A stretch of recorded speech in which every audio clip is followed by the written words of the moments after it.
ሀበሻ ወይ ሀበሻ ወይ ሀበሻ ምን አይነት ሀበሻ ነው ግን? ሀበሻ ወይ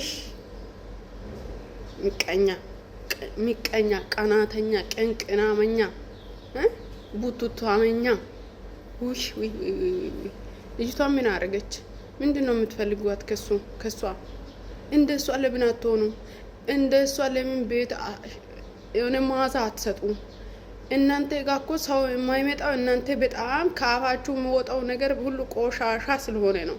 እናንተ ቤት 300 200 ሰው የሚቀመጠው ይሄ ሰው ሳይሆን ቢምቢው ነው። መቼስ ቆሻሻ ላይ ቢምቢው ነው እንጂ ሰው አይደለም ያለው። ስለዚህ ይሄ እዚህ ውስጥ ቢምቢ የሆነው ሰው ነው የሚቀመጠው።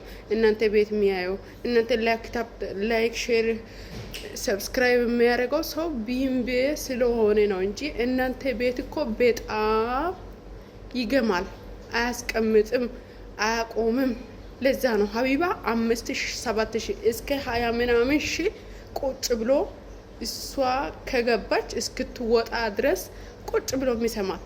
በቃ ቤቷ መዓዛው ቆንጆ ነው። እንደሷ ሁኑ። ኦኬ።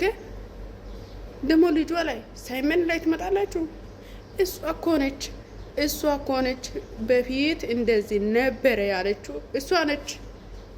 ያሳፍራል እንዴ? አላፈረችም እኮ። እናንተ ቡቱታሞች፣ ምቀኞች፣ እንደ እሷ ቤታችሁ ማዛ ስጡ። ተማም እንዴ አቡ እኔ አሁን አይዞሽ ብልሽ ያው خلاص ችግር የለውም፣ ግን አይዞሽ። ኦኬ፣ ጠንክሪ፣ በርዲ። ከዚህ በላይ ስሪ። ከዚህ በላይ እነኚህ ሌቦችና አጭበርባሪዎች እንደዚህ ተናነቁ። እኛም አለን። ኦኬ፣ ቲክቶክ ከዘጋችሁ ሌላም ትከፍታለች፣ ሰብስክራይብ እናደርጋለን። ምንም አታመጡም። የሆነ ሰው የሆነ ጎረቤት ቢነግር አዲስ ይሄ መረጃ ቢሆን ኦኬ ያናዳል። እንዴት እንደዚህ ገመና ይወጣል? እሷ እኮ ነች የነገረቻችሁ። እና አሁን አዲስ አድርጋችሁ ስድብ ሲጀመር ሰው ደንቆሮ ብሎ አይሳደብም። ኃጢያት ነው። ክርስቲያን ከሆናችሁ ኃጢያት ነው። ሌላ አላቅም። ምን አይነት ማፈሪያ ናችሁ?